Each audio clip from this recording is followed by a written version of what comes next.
on that Independence Day, people expected celebrations in Abuja. 65 years of nationhood, 65 years of independence, which should be celebrated. I said it here. Those are the days we should display our workplace, our fighter helicopters, our jets, to show our prowess in Africa, across the globe, the biggest, largest black population in the whole world, the giant of Africa, but we couldn't bear our fangs. Are was in Lagos. The president said announcement arrangements were made for military parade, but at the end of the day, in the dying hour and 0 hour, the military parade was cancelled. So people were wondering, and the president announced that he had never enjoyed meal in his lifetime than that day. That he had breakfast, he had lunch, he had a beautiful dinner by 6 p.m. So the president only came out by 6:45 p.m. ní alẹ́. Ipe òun rename National Theatre Iganmu Lagos lórúkọ ọ̀jọ̀gbọ́n Professor Wọlé Akínwándé Ṣóyínká as Akínwándé Olúwọlé Ṣóyínká National Arts Theatre Iganmu Lagos. And the commissioning, that place was renovated by the Central Bank of Nigeria, not even the federal government. So the Emir of Kano, among other guests, Mohammed Lamido Sanusi were in attendance, and a lot of people and government officials, the chief of staff to the president. 6:45 p.m. láàrẹ tó jáde ńjọ́ yẹn. So the celebration at the Tafawa Balewa Square in Lagos, where the flag independence was given to other Britain on October 1, 1960. Tari pé ó tẹ̀ wá padà sẹ́kọ̀ọ́. The president from Lagos, former governor of Lagos State, bó tẹ̀ wá celebrate ẹ̀ lé tẹ́mọ̀. So expectations were high. Go invite àwọn foreign head of states and other international figures. But she is everywhere nìyẹn. Because 65 years is not a joke. We are only looking forward to 70 years. The 5 years interval, when you are talking about golden, silver, and this and that. So it's a mammoth, should be a mammoth celebration. But the president cancelled it. So tó wá sọ fún wa ni pé wọ́n enjoy a meal lẹ́ẹ̀mẹ́ta. Ó ti jẹun alẹ́ tán. Now went to commission the Wọlé Ṣóyínká theatre. Ó tán. That was the only ceremony of the president that day. Now nígbà tá ààrẹ parí yẹn tán, the coup intent là ń gbọ́ lábẹ́lẹ̀ pé it was expected to take place on that October 1st. Ṣé torí pé intent yẹn ló jẹ́ káàrẹ lọ sí Tafawa Balewa Square kó lọ ṣe inspection the military parade? No celebration, no cutting of the cake. The governor of Ondo State here, ó wà ní Akéde bí à ń gbọ́ lọ́jọ́ yẹn tán ṣe independence parade. I was saying that why not at the Ondo State Sports Stadium, Blackburn?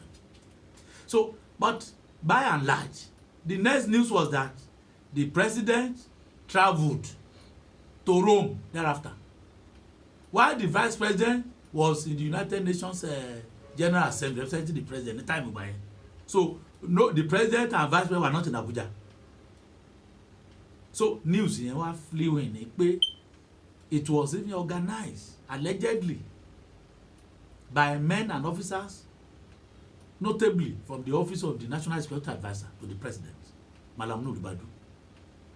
And the name was mentioned as the junior brother of the former governor of Nasarawa State, Tanko Al-Makura, a lieutenant colonel who bears the same name of son, who she had trained from abroad.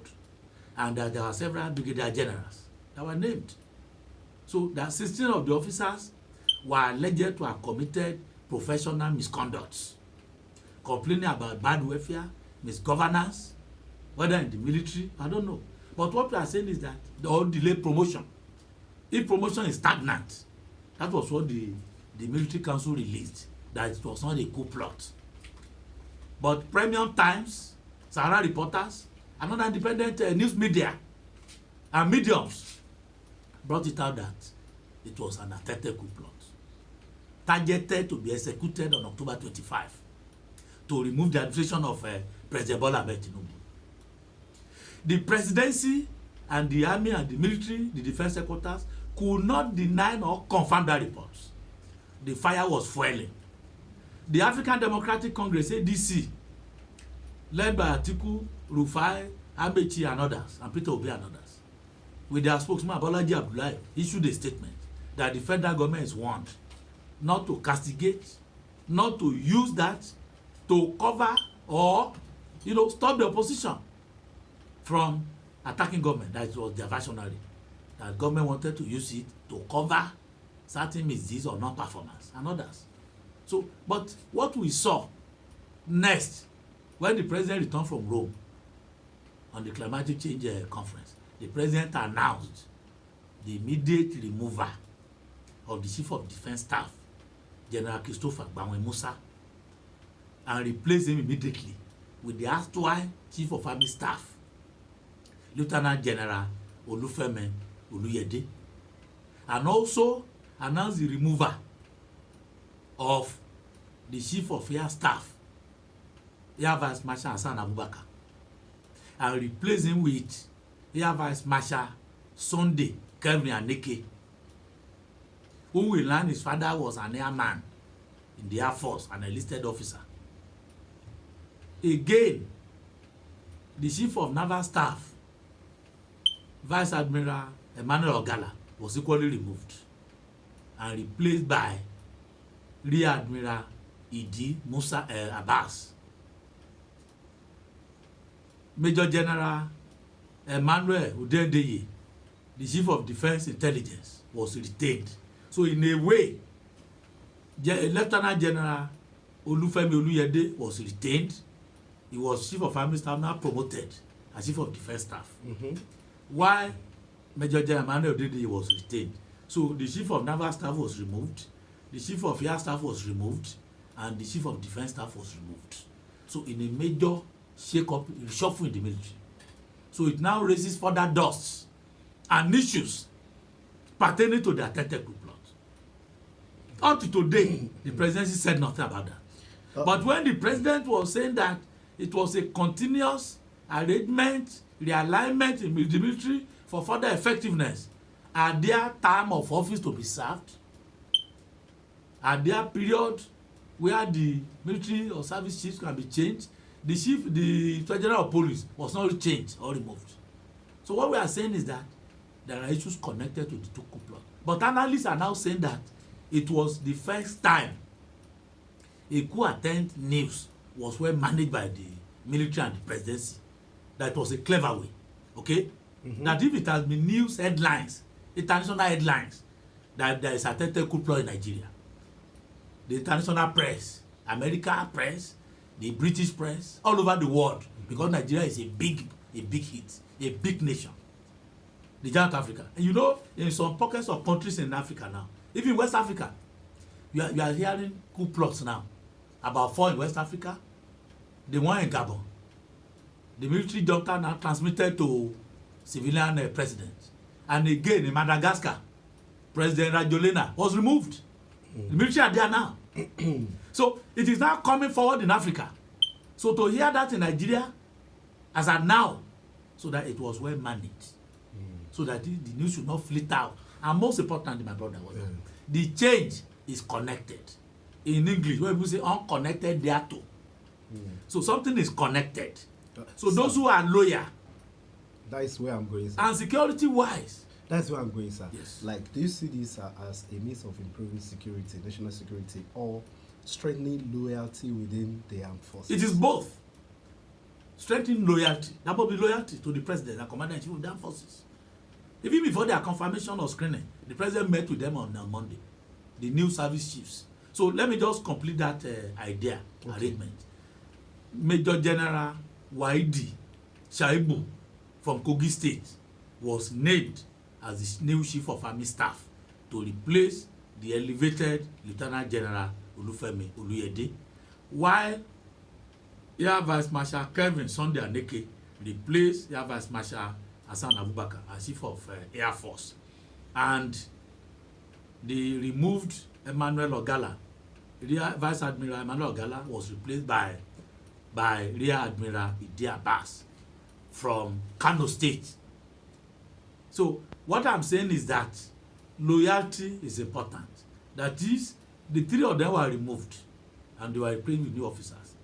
And to improve security architecture-wise, the president was able to justify this, and this was echoed at the Senate screening yesterday. And the Senate unanimously confirmed them. At the House of Representatives screening, it was behind closed doors. While the Senate does their in public, by public hearing. So, but at the Senate, at the House of Reps, it was by closer, it was equally confirmed. So why I said security, why the president said to improve, you know, when you got to a level and you are seeing pockets or hearing pockets of, you know, crisis on the security tough. But General Olufemi, Lieutenant General Olufemi Oluyede, he is an infantry officer. The leg soldier elected, thunder the city to quell insurrections. So, don't they take arms and face the music as theater operation commanders, just like Christopher Gbawe Musa. So, but Major General Yemu Adetiyinbo was an armored personnel carrier like Babangida. Babangida said he was an armored tank driver. Those who are the armored tanks during the war. So Major General Yemu Adetiyinbo from Kogi State was an armored tanker personnel. So that is, he was the commander of Operation Lafiadoli at Maduguri. So facing the Boko Harams. So he was fresh from the theater of war. So recently they said they repelled some forces there. And he has been the brigade commander and even general officer serving mechanized division. I tell you what I mean. Based at Maduguri. So he's coming directly from the war front. And they say I've done a lot. He has faced the battle. So to have an infantry general in Olufemi Oluyede at the Heads of Affairs Chief of Defense Staff, to now have an armored tanker, personnel driver, an officer from the theater of war, Operation Lafiadoli, to now become the Chief of Army Staff. You know, they will now promote him now from the rank of Major General to Lieutenant General. But again, he belongs to the Cos 41 rank. While you still have officers from Cos 39, Cos 40, who are his seniors. So a lot of officers have to retire in the army for him to boss them. Then in the Air Force, as I said, they said Air Vice Marshal Kevin Aneke, Sunday Aneke, is one of the best officers on operational commands and logistics. He was born in Makurdi, where his father also served as an airman in the Air Force. But his father was an enlisted officer, so he's a commissioned officer. So at that level, they say he's one of the best. And Rear Admiral Ide Abbas from Kano is also revered as the Chief of Operations of Nigerian Navy. So, and he has served as the Fleet Commanding Officer of the Central Nigeria, Naval Command. So it's at the central, command of the Navy. So if you look at their profiles, it shakes everybody to say that for better improvement. General Christopher Gbawe Musa from Kaduna State was reputed to be talking too much. Okay? So when you always brief the press about security tactics. What happened in Yetwane in Benue? The president was there. He said, Christopher, have you arrested anybody? The IGP, have you arrested anybody? No arrest was made after 3 days of killings. Over 200 Nigerians in Benue. So I think those records does not satisfy the president, even Nigerians as a whole. I watched the TV few days ago before their removal. General Christopher Musa was in Kebbi State. The governor of Kebbi State, Alhaji Idris Gawuna, Nasiru Idris, said that it was incorrect that they said Kebbi State wants to recruit foreigners to manage the security of Kebbi State. So, and because he came there, the Director of Defense Staff came to Kebbi to correct the threat to see that the military are capable of restoring security in Kebbi State. Remember the Safara Forest and all this kind of... in Sokoto, a lot of security challenges are there. In Niger State, people have to pay millions of naira to be able to go to their farm to harvest. Where their governor, Mohammed Umar Bago, said he's the chief farmer of Nigeria. So what we are saying is that if there are security challenges, the chief of the defense staff there, General Christopher himself, flew to Kebbi to assure the governor that we can manage the situation. So when you just go around talking to the press, counter-insurgency operations should have been maintained in the military. Then the people, the populace should have been orientated. There should have been lectures. There should be arrangement by National Orientation Agency to teach us tactics, Nigerians, to stand up and defend their fatherland and their motherland. Look at what is happening in Benue and Plateau. The people have to be orientated. Don't sit back at home.